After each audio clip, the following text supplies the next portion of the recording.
Et oui, voilà, j'ai craqué, je n'ai pas pu résister. Bonjour et bienvenue sur Écolo Bio Nature, je suis Isabelle Brunet et mon but est de vous aider à augmenter votre autonomie alimentaire.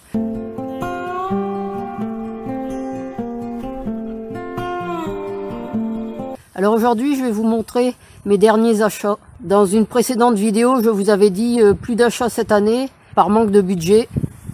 J'ai toujours pas le budget, mais j'ai pas su résister. Alors je vais vous présenter les quelques petites nouveautés. On va commencer par la coriandre de Coban ou Coban.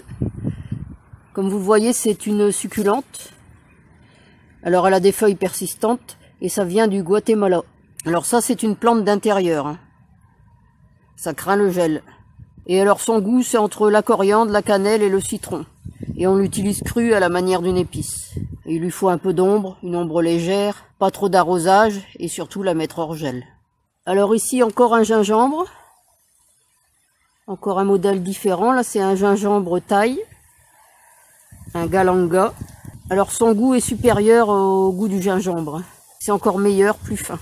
Alors on peut consommer les feuilles fraîches ou le rhizome, et le rhizome il a un goût entre le poivre noir et l'aiguille de pin. On peut aussi l'utiliser en infusion car il a de nombreuses vertus médicinales.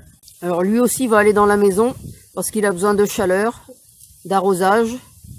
Et c'est une plante tropicale, donc j'ai peur qu'il gèle dans la serre. Ensuite, ici, cette petite plante, c'est un azaré du Canada, qui lui aussi a le goût de gingembre. C'est ce qu'on appelle également le gingembre canadien. Alors lui, c'est un faux gingembre. Ça vient des forêts de l'Est de l'Amérique du Nord. On consomme aussi les rhizomes, comme pour le gingembre, et c'est assez puissant. On en fait des sirops pour utiliser sur les crêpes ou dans des yaourts. Alors lui, comme il vient du Canada, il n'est pas frileux. Mais il lui faut plutôt un sol forestier, avec du compost ou de la tourbe, et puis il faut le mettre plutôt à l'ombre. Alors celui-ci n'a pas l'air en très bon état, j'espère qu'il va bien repartir. Je vous ai montré dans une précédente vidéo mon chrysanthème à thé qui était blanc, et là c'est un chrysanthème à thé jaune, et il a un peu le goût de citron. Celui-ci fleurit plutôt que le blanc, il a une floraison au mois d'août. Et alors comme l'autre... on met 3-4 fleurs sèches par tasse d'eau chaude pour faire une infusion où on peut utiliser les pétales en salade. Et lui a besoin d'un plein soleil, donc je vais le mettre à côté de l'autre. Alors là, lui, il n'a pas l'air très en forme, j'espère qu'il va bien reprendre. C'est un Nime Koji, c'est un légume-feuille japonais qui va faire jusqu'à 1,50 m de haut. Et lui a besoin d'un sol neutre à acide et doit être mis à l'ombre. C'est une plante rustique. Donc il va aller avec l'azaré dans l'annexe. Alors ici on a une micromérie blanche, c'est ce qu'on appelle le thé d'Israël. Alors c'est un faux thé puisque ce n'est pas un camélia. On appelle ça aussi la menthe du Moyen-Orient. Alors lui a besoin d'un sol sec, c'est une plante persistante avec une bonne rusticité. On l'utilise en infusion ou séchée dans des grillades de poissons, de viande ou de légumes.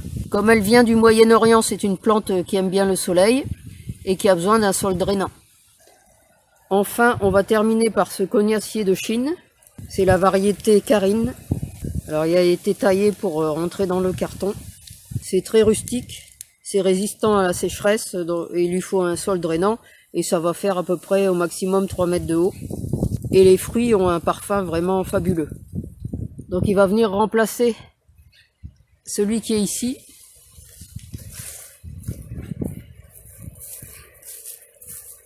Voilà. Et qui est mort, qui n'a jamais vraiment poussé. Voilà, c'est tout pour cette première partie des nouveautés. J'en attends encore 3 autres, dont 2 fruitiers. Un plus haut qui va venir à la place du plaque minier, parce que les prix des plaques miniers sont trop élevés pour le moment. Et un Morus macrousa. On en parlera dans une prochaine vidéo lorsque je les aurai reçus. Comme d'habitude, si vous avez aimé cette vidéo, n'hésitez pas à la partager dans vos réseaux, à la liker et à la commenter.